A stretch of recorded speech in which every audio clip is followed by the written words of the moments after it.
Okay. Hi, everyone. My name is Chelsey. I'm here today filming a pranayama video for you, and I'm so excited. It's really an ancient practice that's been going on for millions of years, and I feel like we don't really get to do it as much when we're in group classes in a studio, especially right now. We have masks on, and it's extremely difficult to breathe. Um, Prana translates to the air, the life force, the oxygen that really aerates us and empowers us. And so I'm just going to share some techniques that have really sparked personal transformation for me. I don't know what a morning is like without doing some of these things. So, yeah, enjoy. I'm just going to start by saying you do want to grab a block or something to sit up on. I do have a bolster behind me if you want to put it behind you at the lowest setting, but block at the lowest setting. Come to sit upright in Virasana, the hero seat, with the heels cupping the block and the knees together. So you want to create an internal rotation here and plug down into the sitting bones. You might want to lift the flesh off of one sits bone to the other and plug down into the center. So the whole purpose of breath work is having an intelligent kind of conversation with yourself. I like to think of it as definitely a more pragmatic tool. It's not so rigid. There are so many different forms and ways that you can think about any of these breathing patterns. If you are pregnant, I would say stay away from any of the faster, kind of more accelerated movement and try to focus on really deep seated meditation kind of breathing. But anyways, we can begin sitting in Virasana, just closing the eyes, starting to cultivate the Ujjayi breath. So this is the oceanic wave, deep restriction in the back of the throat. Inhale through the nose, fill up. And then exhale out the nose and empty. And you want to make the sound very audible to yourself. So inhale, fill up. Exhale, empty. Last one like that, palms facing down, more grounded state of being. Inhale and exhale. So breath work is very cyclical. We're going to start in the basement level of the space of our body, so the pelvic floor, the bowl, engaging the mula bandha. You can bring your hands to your hips, and you can definitely switch up where your hands go throughout the practice. So I'm going to start on my hips. I might move towards my heels. It's really nice to have the palms fit your heels like a ball fits in a mitt. You want to establish really good form so that it can then become functional. Lift up, plug down, and then lift up from the northern half of your body. Allow the lungs to come forward. And you're just going to tilt the pubic bone way, way forward out in front of you. And then as you exhale, draw the navel back in space. So it's an equilateral triangle. 2 sitting bones, 1 plug, connecting you to the ground of being, the source that gives you life, the earth. Tilt the pubic bone way forward out in front of you, and then as you exhale, draw it back. So the inhale, you come forward, it's a cow spine. Exhale to draw it back. In, out, in, out, in, out, in, out. So you'll notice the crescendo of the low back, the spine is not straight, it's moving. You're lubricating all of these muscles in the back of the body. And you can start to make it fast, kind of like you're revving up your engine, rotating the tires, striking up a match, trying to light a fire inside.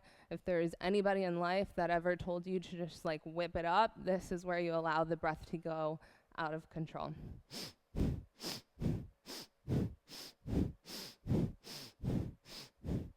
And notice I'm only moving the bottom half of my body. The center of the torso is pretty isolated. I know we're all kind of sitting at computers and at desks, and it's really easy for the lower base of the spine to get locked out. So continue moving at your own speed. I'm whipping it up. I feel like it's getting a little dark outside, and I just want to remove the lethargy that has accumulated in my basement. Want to clean it out. And then start to slow it down. Find yourself in the center and stir the pot. So go to the right side first, the side of the world. This is the side of time, moving with time, clockwise. And now the pubic bone should be rotating around a clock. So as you come forward, you're at 12. You hit 3 when you go to the right. You're at 6 when you shift the weight back. You're at 9 when you go towards the left, the lunar side. And then when you come forward, you really spread the collarbone, stretch through the throat, and then do it all over again. So the right side is typically where we go habitually. And you might notice that this is very easy for you. And you're starting to get a little lazy. You're going a little bit slower. That's when you switch it up. Find yourself in the center and then go the opposite direction.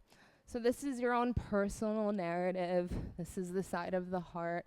Very emotional.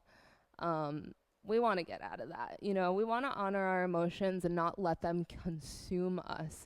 So start to move to one side and then the other, noticing which side your body really favors, and maybe lean onto the one that it doesn't. The pranayama practice, and you should definitely still be breathing, promotes a change. It promotes a real alchemical shift in the system. So once you've gotten all of those circles, find yourself in the center and start to strike the match once again. In and out, in as you come forward, exhale to round. And the exhale is very insightful, it's very introspective. So try not to get too deep in the rounding of the spine. When you push yourself forward, you really want to potentiate, open up the lungs. It's like a seed, a sprouting of a new image.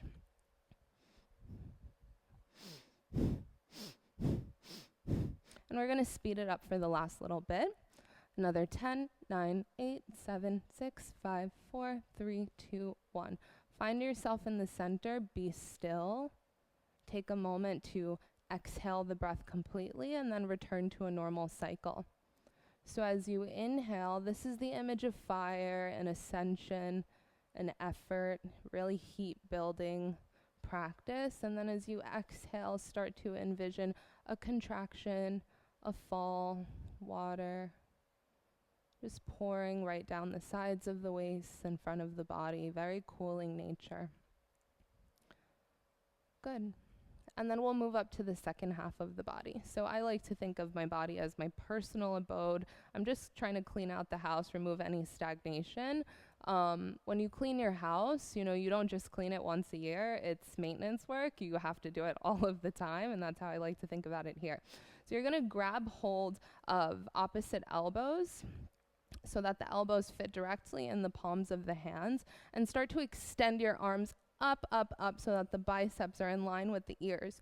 Notice that my armpits are really opening up like windows. My lungs are coming forward, and I want you to reach up through the elbow points. Try to keep the vision forward. You want a really clear vantage point. Take a moment to turn to the left and then to turn to the right. Good. Inhale to find length and exhale to close.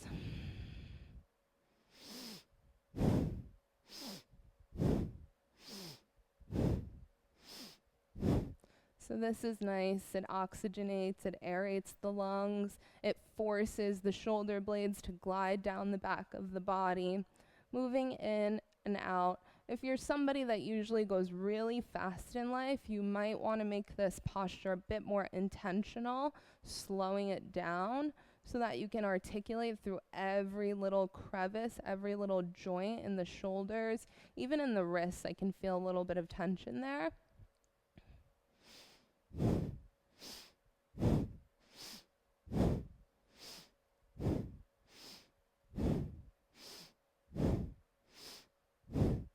And then really start to pump the breath.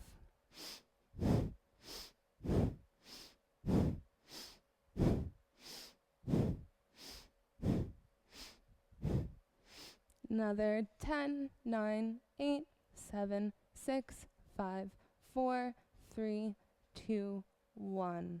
Let the arms drop, allow the palms to face up, return to a normal breath, and give yourself a moment. So the inhale is the effort. It's the effort to show up to class, or the effort to turn your video camera on, or even to do an on-demand practice and sit still. Really establishing the seat is the first step. Moving along, allowing the practice to be repetitive, that's the effort. And then once it's over, you just allow the gift waves and all of the grace to rain down around your personal circumference. It really only takes a few minutes to shift the body's chemistry. And now we'll bring the palms right on top of the shoulders. So allow the elbows to really go out from their own sides. Imagine that you were on a compass and the crown of your head is really extending north. You're still plugged down into those sitting bones. And the elbows are going out to the east and towards the west. Make sure that you can cross-reference here. So where is my left knee? I want to draw my right hip back in space, and then my right knee comes forward and I draw my left hip back in space. I continue to keep the chin level to the mat, and we're going to inhale to the left, exhale to the right.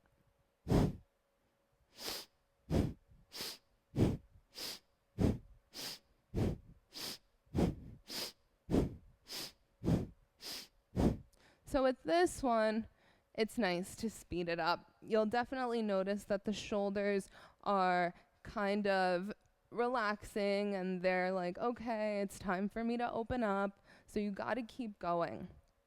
As you inhale to the left, once again, this is the side of the heart, and it really governs the darker side. So we're in the winter right now, or wherever you are in the world, but I'm in Jersey City, and it's getting really cold. And during this time, when you have a at-home practice, you're able to gain a little bit more insight rather than when you're going out into the world. You're using, your virility, your force, the yang nature of the body, the one that heats you up. So to the left, the image of cooling, calming, receptive.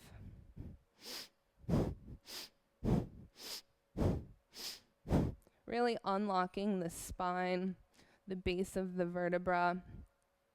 The spine should continue to be erect here. And we're just going to go for another 20 breaths. In, out, in, out, in, out, in, out. And what you put into this is definitely what you will get out. So yes, it can definitely be very tedious. Once again, it is maintenance work, allowing the breath to pump you up and keep you going.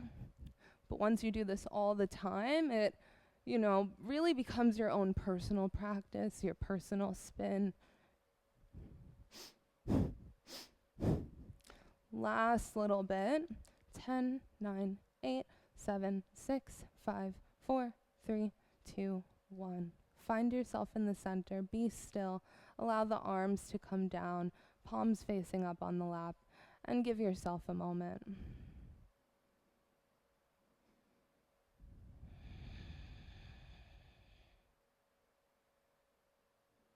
So the connection to the source, to something that's very universal that we all possess, is, of course, the breath.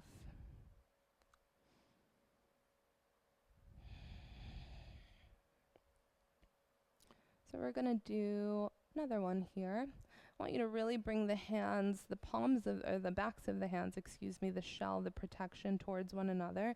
The fingers are pointing towards the chest. You're going to inhale to look in and exhale to come out.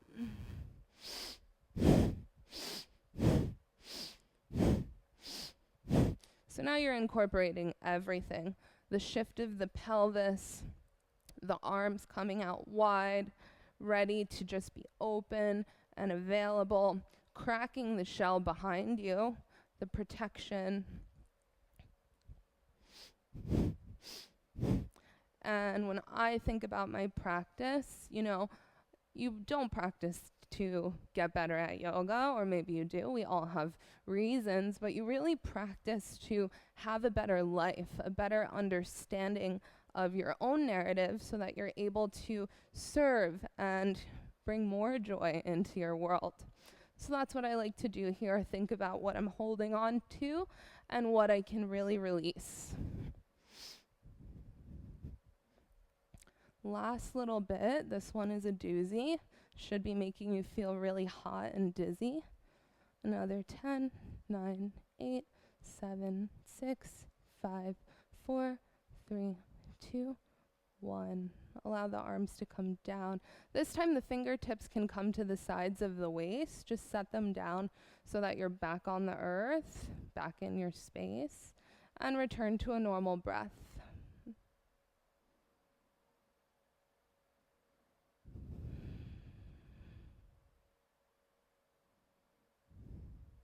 And let's take a moment to really shake the body. So set the right hand down, lift the left arm up, open up through the sides of the waist, look at the left palm, and then come back to the center. Take it to the other side, right arm reaches up.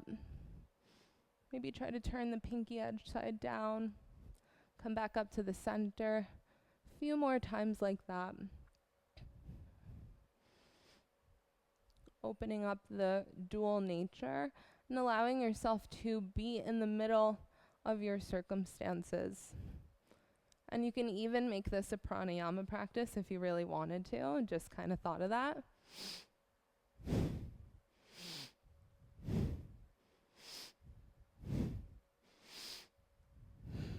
Find yourself in the center.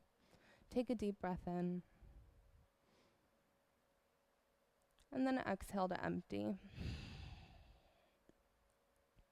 So now for one of my favorites, you're going to set your hands like you're participating in a little waltz.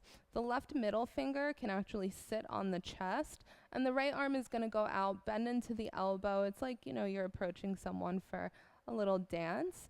And this is going to wake up the thymus, the thyroid. It's what gives us all immunity. It's what allows us to communicate better. And it's the same kind of concept as the arms on the shoulders. So the breath is going to look like this.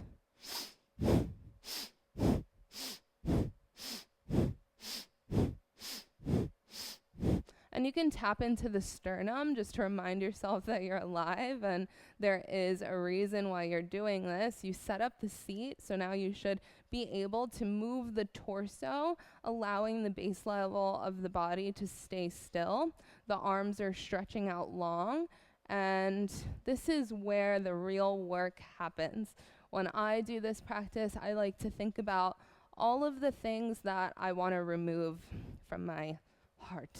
So I want to move jealousy. I want to remove fear. I want to remove confusion. I want to remove competition. I want to remove anger. And, sometimes when I'm sitting here for a long time, I'm like, geez, I don't want to get rid of that many things. I like myself. So now I transfer the energy and I think about everything that I want to bring in. So I'm romantic. I like to think I want to bring in love and romance and compassion and understanding, and I want to be a better communicator. All of these things are very universal. I'm sure that we can all work on them in different ways. But when you channel your brain to think about, more positive things versus I'm flailing my arms and I'm forcefully breathing, why am I doing this? It definitely becomes a little bit more joyous. So we're going to keep going. And you can speed it up for the last little bit. Start to let the breath get out of control. Maybe your head is whipping.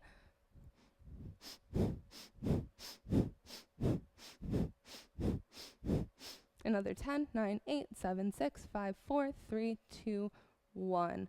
Inhale as you reach the arms up, hook the thumbs up overhead, spread the biceps in line with the ears. This is an inhale retention. Hold the breath and be still. Bring your awareness to the third eye. Have the heat travel up the back of the body, to the crown, down the front of the body, and right into the lap. Take in 3 more sips through the nose. Hold, contract, try to draw your chin down towards your chest. 3 more sips through the mouth. Exhale, pop the cork. Hands can come down. The gift waves rain around your personal circumference. Have the palms facing up, more open and receptive, and then just take a moment.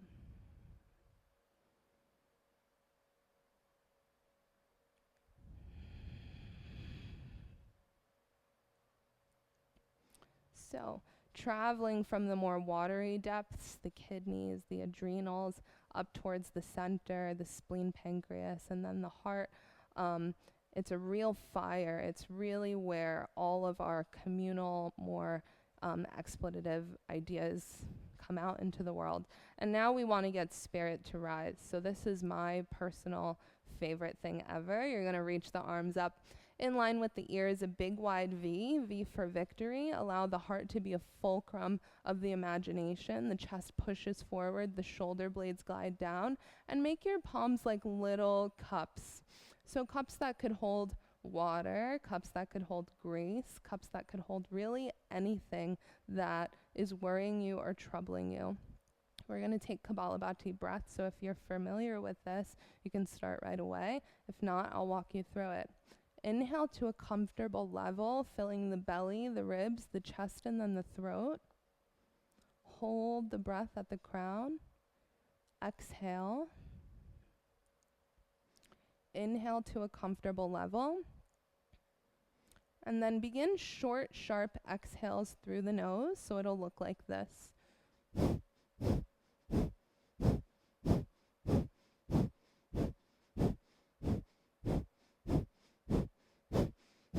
Back to the Ujjayi breath.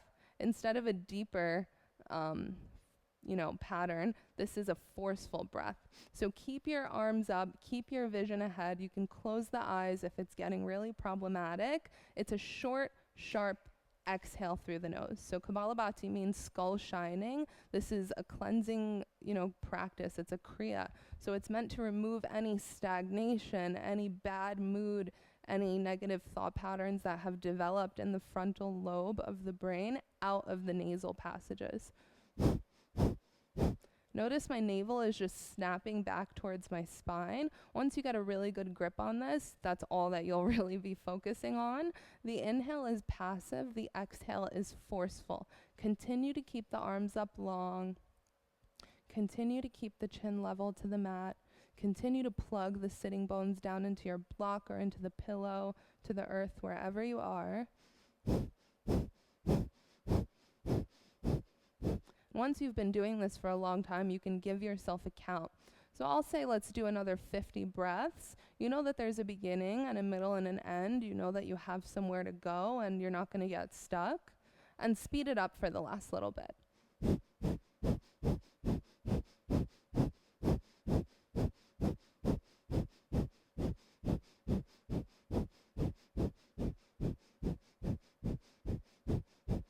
Another 10, 9, 8, 7, 6, 5, 4, 3, 2, 1. Sigh the breath out. Hook the thumbs up overhead.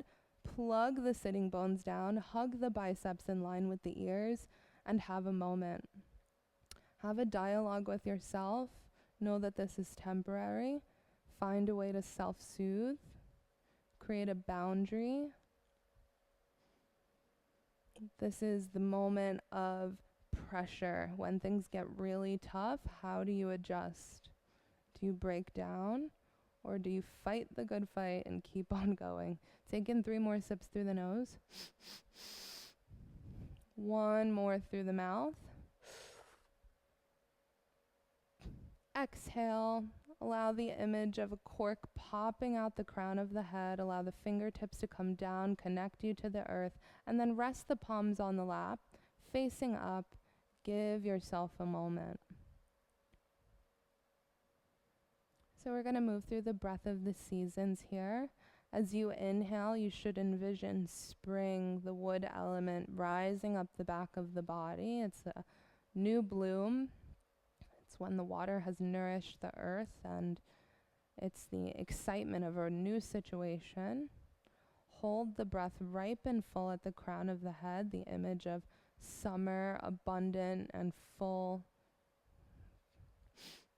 Exhale down the front of the body. This is autumn descending, leaves falling around you. And then hold empty for winter at the base. It's a pregnant pause, a moment of death, a completion of time. And then it goes right back around again as the breath pattern returns. So as you inhale up the back of the body, once again, these are the memories. This is what's happened behind you. And then as it comes to the front, it's the water, all of that insight just falling into the palms, ready for you to grab, using the information for future endeavors.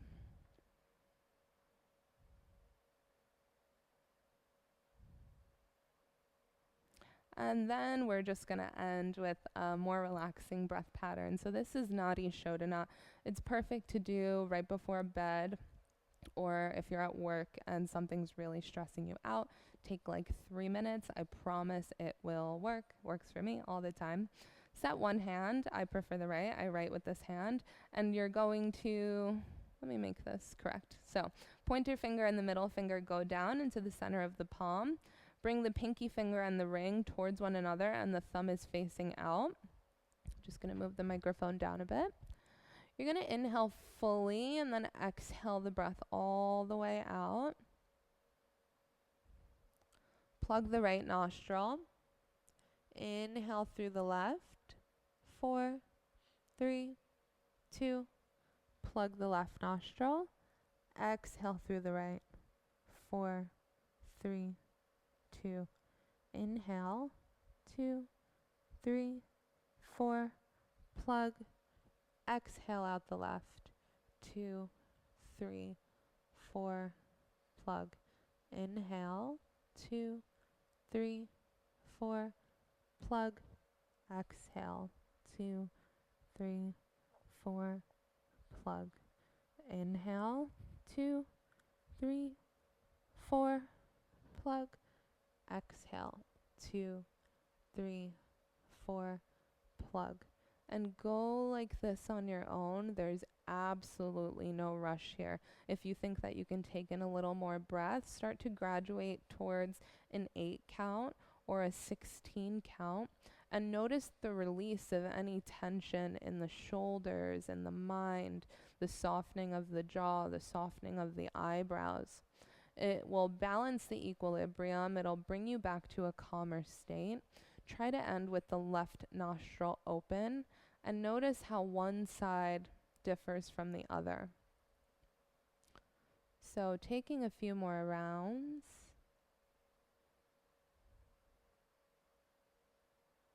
And then just allowing the palms to fall down the face.